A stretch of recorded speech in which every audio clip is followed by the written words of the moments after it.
Hello මගේ රත්තරන් යාළුවනේ කොහොමද? හොඳින් ඉන්නවද ඔයගොල්ලෝ? හලෝ කොහොමද අද අපි යන්නේ අපේ පැත්තේ තියෙන ලස්සන ගඟකට. ඕ ඔයාලා පිළිගන්න අමතකුණානේ.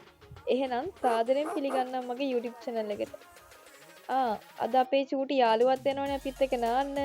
එහෙනම් අපි බලමු ඉස්සරහට මොකද වෙන්නේ කියලා.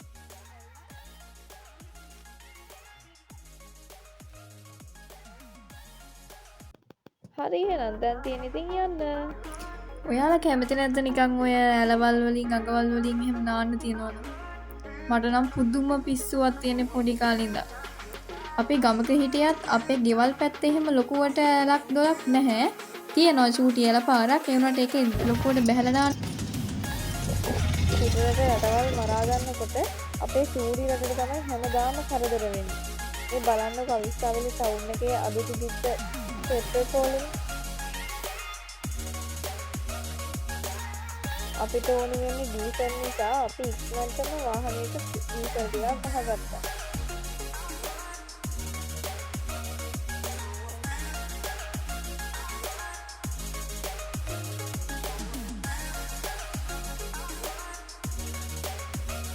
ආයෙත් යමු හෙනම් අපේ ගමන.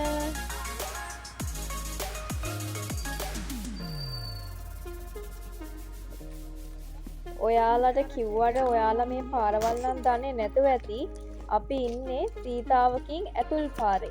ඒ කියන්නේ එම්සාවෙල උසාවිය හන්දියෙන් ඇතුල් පාරේ.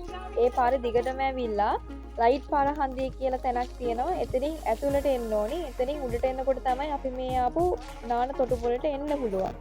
මෙතන ගොඩක් ලස්සනයි. ඇත්තටම පරිස්සමට නාන්න පුළුවන් තැනක්. මොකද ගොඩක් මිනිස්සු සාමාන්‍යයෙන් විතරම නාන්න එන තැන.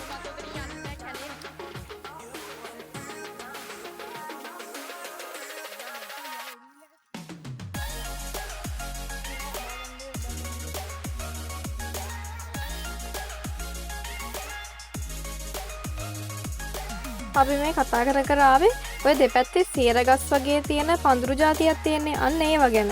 එතන හිටිය අංකල් කෙනෙක් කිව්වා ඒවා හදන්නේ තේ වවන්න කලින් හස සාරවත් කරගන්න කියලා. ඒවට කියන්නේ පැංගිරි මානලු. අපිට වාහනේ අගේට පල්ලෙහෙන් දාන්න තිබුණා. ඒ වුණාට අපි හරියට මෙතෙන්ට වැඩි ඇවිල්ලා නැති නිසා එහෙම මතකයක් තිබ්බේ නැහැ වාහනේ දාන්න පුළුවන්ද කියලා. කොහොම හරි ඉතින් කට්ටියත් එක්ක මීටර් 500ක් විතරම පල්ලෙහාට ඇවිදගෙන යන්න වුණා. හැබැයි ඉතින් ඒකත් කමක් නැහැ. හැමදාම ඇවිදින්නෙත් නැහනේ. ඔය චූටි බලු පැංචා දුව අගේට ආවට පස්සේ වතුර දැක්ක ගමන්ම කෑ ගැහුවානේ. මං හිතන්නේ වතුරට බයයි. පණ්ඩිත වගේ හිටියට ඉතින් වතුර චුට්ටක් ගෑවෙන්න බයයි. අපි අන්තිමට එතෙන්ට ආවා. අත්තම කිව්වොත් මට නම් මේ වගේ ලස්සන තැනක් දැක්කම පස්සේ නිකන් පිස්සු හැදෙනවා වගේ වෙනවා. කොහොමත් පිස්සුනේ.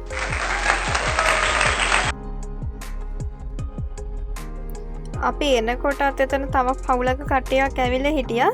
හොඳම වැඩේ කියන්නේ ඒ හිටපු පිරිමි ළමයා මම මොන්ඩිසෝරියේ මාත් එක්ක එකට පන්තියේ හිටපු ළමයෙක්ද කොහෙද?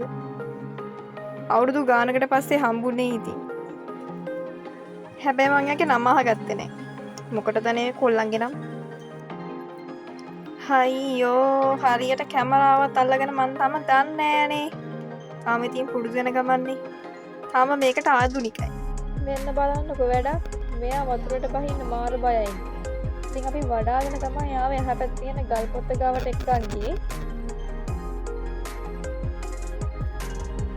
මෙතන නාන්න ආරක්ෂිතයි කියලා කිව්වේ මෙතන හැම ලොකුවට ගල් ගැඹුරු තැන් වගේ දේවල් නෑ. ඒ කියන්නේ සාමාන්‍යයෙන් පොඩි ළමයට උනත් නාන්න පුළුවන්.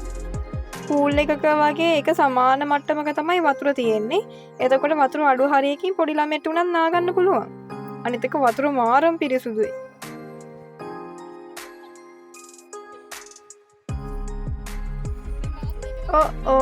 අපේ තාත්තගේ ෆෝන් එක වතුරට වට ගත්තා වගේ.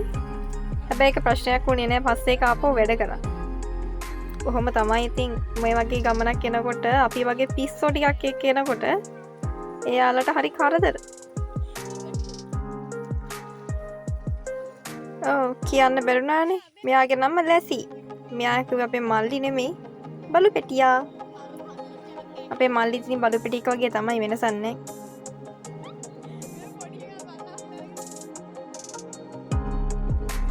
අපේ අම්මා කියනවා යාව ගහගෙන යන්න එනවා වගේ කියලා. ඉතින් මම කියනවා මල්ලි අච්චර චූටි වෙලත් බඩු පෙටියවත් උස්සගෙන ආවා නම් එයා මොකටද කෑ ගහන්නේ කියලා. හරි දැන් ඉතින් තියෙන්නේ නාන්න. මෙච්චර ලස්සන තැනකට ආවන් පස්සේ මට්ටම් දූල ගිහින් පනින්න හිතනවානේ.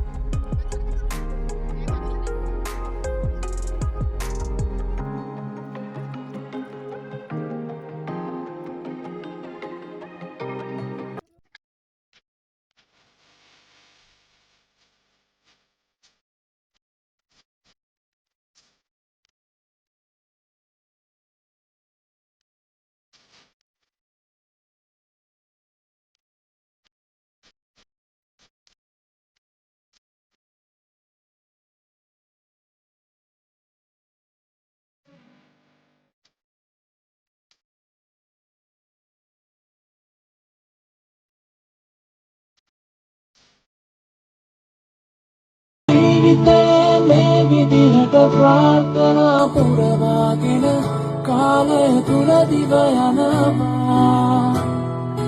කලකී දේවල් පමණක් පසුපස වාගෙන වෙනවා සවනල්ලා පගේ. ඕ ජීවිතයේ මේ විදිහට ප්‍රාර්ථනා පුරවාගෙන කාලය තුල දිව යනවා.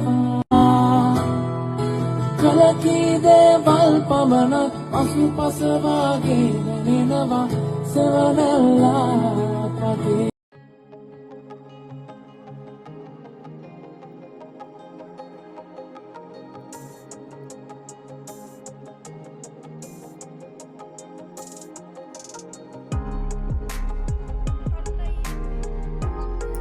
බත් කන්නයි යන්නේ. ඔය මම කියලා තමයි බත් එකක් ගියමු කියලා ඔතාගෙන ආවේ. ගෙදර අන්තිම ඉතුරු වෙලා තිබිච්ච කැම ටික දාගෙන අපි කෙහෙල් කොලයක් කපාගෙන බත් ඔතාගෙන ආවා. පොල් සම්බෝලයි, පොලොස් මාළුවකුයි,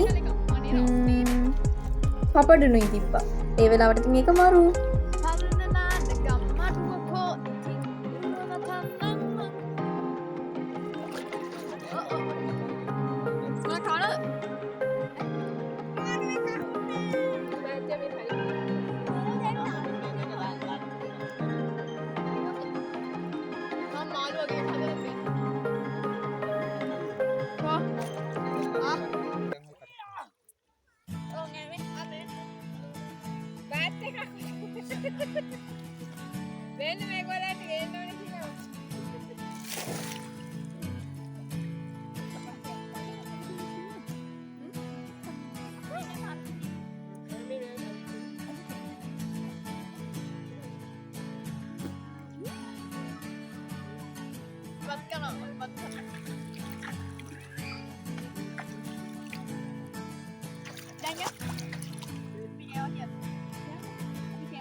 අවුරුද්ද හිතපු දෙය කියන්න. හරිම සුන්දර කරනවා.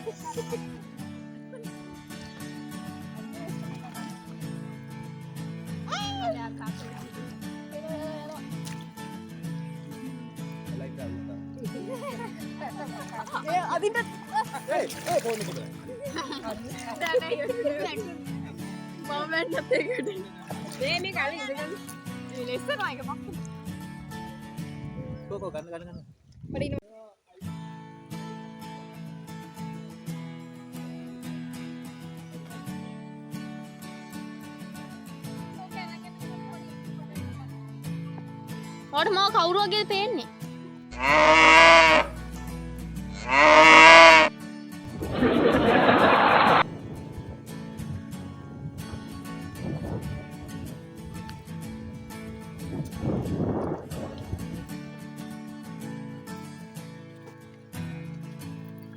දාලත් ඉවරයි, කාලත් ඉවරයි, ඔක්කොම ඉවරයි. දැන් ඉතින් තියෙන ගෙදර යන්න.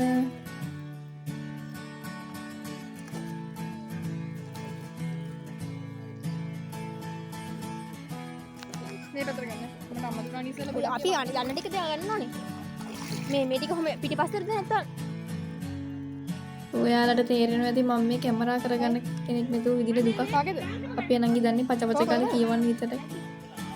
නෑ ඉතින් ඇත්තට මෙයා තමයි ඔක්කොටම උදව් කරන්නේ. Oh my god. Let's see.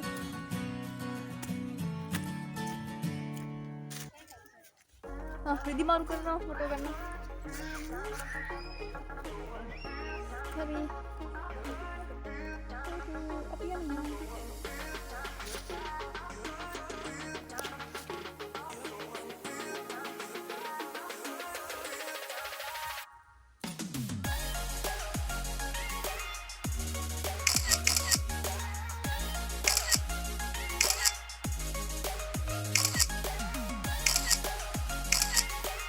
හරි එහෙනම් කාලා බීලා අන්තිමට ෆොටෝත් අරගෙන දැන් ඉතින් තියෙන්නේ පරිස්සමට ගෙදර යන්න තමයි.